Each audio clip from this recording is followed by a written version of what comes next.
Today, we are going to be looking at Netflix Q1 2022 earnings report. So they mentioned that their revenue growth has slowed. And from looking at the table, we can see that in Q1 21, their year-over-year revenue growth was 24%. And for Q1 2022, it was approximately 10%. So a drastic downward.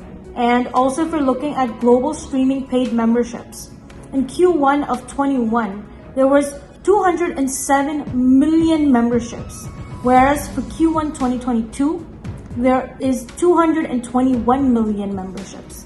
Now, in terms of the year-over-year growth for the memberships, we can see that in Q1 21, it was 13%, but for Q1 2022, it's like 6%. So we're looking at almost and a half. And in terms of the paid additions, so new memberships, for Q1 21, it was 3 million, whereas for Q1 2022, there was actually a loss of 200K memberships. So very, very drastic. And like they have mentioned in the report, that while they work to re-accelerate their revenue growth, they're trying to improve their services and also monetize their multi-household sharing. And their operating margin is still around 20%, which is still really good. They mention here that their key success has been their ability to create amazing entertainment from all around the world. As we can see, there was Squid Games, which was super popular, and honestly, I loved it. And Bridgerton, which was amazing. Lots of people viewed it. And they have series which people really, really anticipate to watch. And they present it in a highly personalized way and win more viewing than their competitions. And those are Netflix's core strength and competitive advantages. So from looking at their advantages, I definitely do agree their content is definitely very personalized and it's very, very fun to watch. I love their content and also the way it's presented.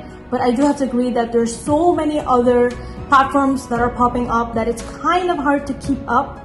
And these days you have to buy memberships from literally all of the platforms to watch your favorite content.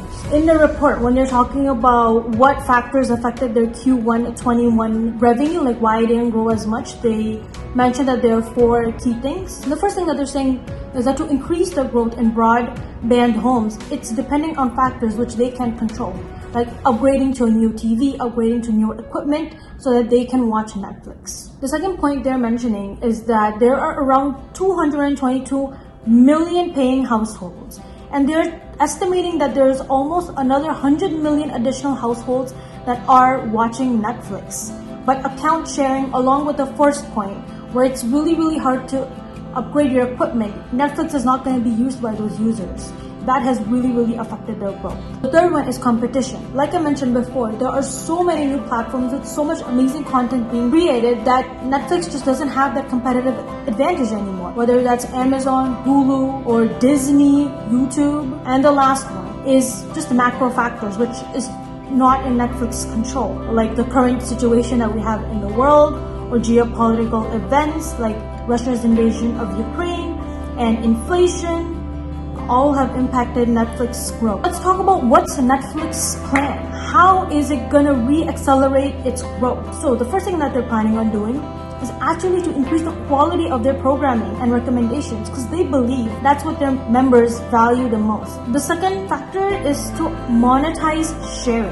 The 100 million plus household that use other households' accounts. So Netflix has actually started to test different approaches to monetize the 100 plus households, and they actually introduced 2 paid sharing features which currently are in the Latin America markets. The last point is, in the long run, have a majority of their growth coming from outside of the US. 6 of the most popular TV seasons of all time are actually in non-English speaking languages. And personally, I love Squid Games, so definitely I agree with this point. Now let's look at Q1 results and Q2 forecasts. So as we mentioned earlier in the table, the Q1 results not looking as good, but basically the paid additions have decreased by 200K when they actually forecasted for 2.5 million.